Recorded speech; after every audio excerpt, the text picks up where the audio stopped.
Saudara, saudara pasti mengalami hal ini. Ekonomi yang tidak kunjung pulih, rumah tangga yang tidak kunjung pulih, masalah yang tidak kunjung habis. Saudara pasti mengalami hal-hal seperti ini.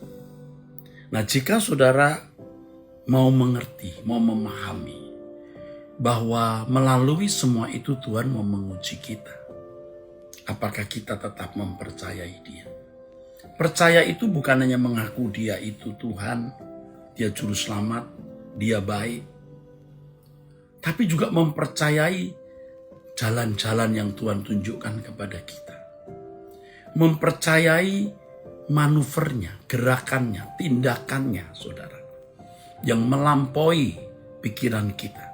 Sering kita tidak mengerti, tetapi itulah cara-cara Allah untuk mendewasakan kita, saudara. Jadi jalan itu tidak mudah, saudaraku. Dan saudara pasti tahu kok yang begini. Tapi masalahnya saudara menerima tidak? Menerima tidak keadaan di mana Tuhan membiarkan kita dalam keadaan yang seakan-akan Dia tidak ada. Ya.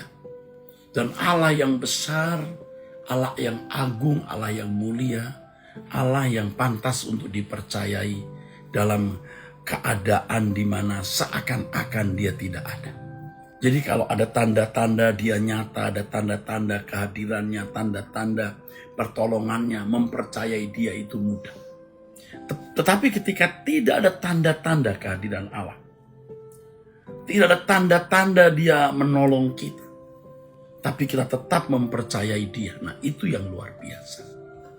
Gereja mula-mula dalam aniaya menghadapi hal seperti ini. Dan mereka lulus. Yesus sendiri di kayu salib menyatakan satu jeritan. Eloi, Eloi lama sabatani. Allahku, Allahku, mengapa engkau meninggalkan aku? Saudara. Tetapi kemudian Dia mengakhiri dengan pernyataan, ke dalam tanganmu kuserahkan roh. Yang penting kita jangan mencurigai Allah. Dalam keadaan bagaimanapun, jangan mencurigai Dia. Allah akan tersanjung ketika kita dalam situasi-situasi sulit dan kita tidak melihat kehadirannya, kita tidak melihat pertolongannya, kita tetap percaya kepadanya. Itu kita menyanjung Dia. Dia agung sekali, saudara. Walau keadaan sekitar kita tidak menunjukkan gejala-gejala Allah itu hadir, tidak menunjukkan gejala-gejala Allah itu ada, kita tetap percaya kepadanya. Banyak orang Kristen bangga ketika bersaksi, usahanya mau ambruk, dia berdoa, lalu Allah pulihkan. Wah, dengan bangganya dia menunjukkan bahwa Allahnya hidup dan perkasa. Ketika sakit, ia berdoa lalu mengalami mujizat kesembuhan. Ia bangga. Bagaimana dengan orang-orang yang sakit berdoa tapi tidak sembuh? Malah keadaan seperti memburuk. Orang-orang yang mengalami persoalan ekonomi, dia berdoa bukannya usahanya dipulihkan tapi bangkrut. Nah, yang begini ini apakah Allah tidak beserta? Jangan mempercayai Allah hanya karena saudara melihat mujizat atau hal-hal spektakuler.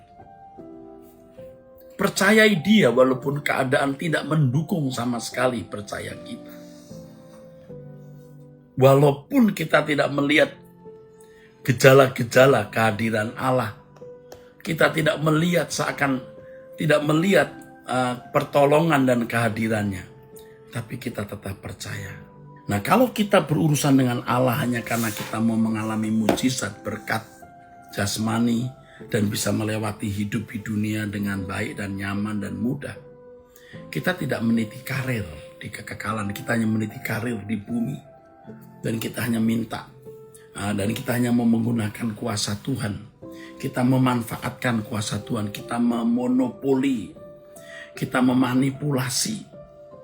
Sedangkan kita sendiri tidak sungguh-sungguh mau mengerti kehendak Allah dan melakukan apa yang Dia ingini harus kita lakukan. Ayo kita mengambil keputusan ini, saudara. Aku tidak punya kepentingan apa-apa lagi, Tuhan. Kepentinganku hanyalah melakukan kehendak. Kalau aku mau merasakan kehadiran-Mu, kalau aku mau merasakan kenyataan bahwa Engkau ada, karena aku mau mengerti yang Kau kehendaki dan melakukan apa yang Kau kehendaki.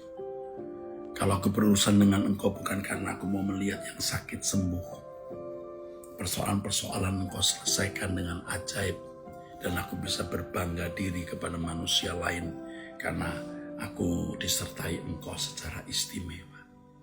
Tetapi ketika aku tidak memiliki keistimewaan di mata manusia secara fisik, secara mujizat, tetapi aku mengerti kehendak-Mu dalam segala hal yang kulakukan, dan aku bisa memenuhi apa yang Kau ingin harus kupenuhi dalam hidupku. Wah, itu kemuliaan, itu keagungan, saudara.